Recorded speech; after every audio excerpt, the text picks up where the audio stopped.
খুব চড়া বাজার মনে হচ্ছে না? স্বাভাবিক স্বাভাবিক। আসসালামু আলাইকুম দর্শক, কোরবানির গরু দেখতে যাচ্ছি। এই যে চাচা আজকে গরু কিনে নিয়ে আসছে। চাচা গরু কিনতে গেছিলেন হাটে না? চলেন আমাদের সবাইকে দেখাবেন।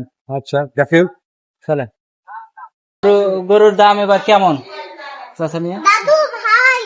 আমি তো আমাকে খবর থেকে যে গরু পাইছেন আপনি, এরা আজকে খুবই হাটের গতে খুবই ইয়া করতে। দর্শক এই যে চলে আসছে, এই যে চাচা মিয়া গরু নিয়ে আসছে আজকে।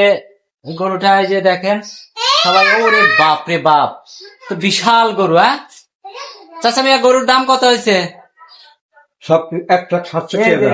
এই পাশে এই পাশে এই পাশে এই পাশে 1,67,000। 1,67,000। ভিউয়ার্স, এই যে দেখতে পাচ্ছেন 1,67,000 টাকা দামের গরু চাচা আজকে নিয়ে আসছে। তো গরুর গায়ে কি হাত দেওয়া যাবে? আরে শান্তশিষ্ট গরু, অনেক গরুটা শান্তশিষ্ট গরু। গুতা দিলেও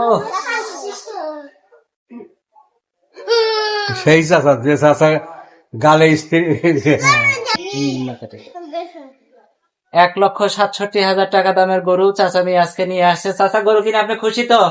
আলহামদুলিল্লাহ, হ্যাঁ, আল্লাহ যেটা মিলাইছে এটা খুবই খুশি। আল্লাহ রাস্তায় কোরবানির উদ্দেশ্যে গরু কিনেছেন নাকি? আল্লাহ- গরু কিনে আপনি খুশি? আলহামদুলিল্লাহ, খুশি ইনশাআল্লাহ। তা বাজারে গিয়ে কি বুঝলেন? গরুর বাজার কি রকম এবার? স্বাভাবিক। ভিউয়ার জানতে পারলেন যে আমাদের উল্লাপাড়ায় গ্যাস লাইন। মোটামুটি গ্যাস লাইন গরুর হাটে গরুর বাজার স্বাভাবিক আছে। চাচা মিয়া গরু কিনেছেন 1,67,000 টাকা দিয়ে, এবং গরুটা দেখতে পাচ্ছেন যে অনেক সুন্দর, কালারও ভালো। যেমন কালার তেমন ইয়া।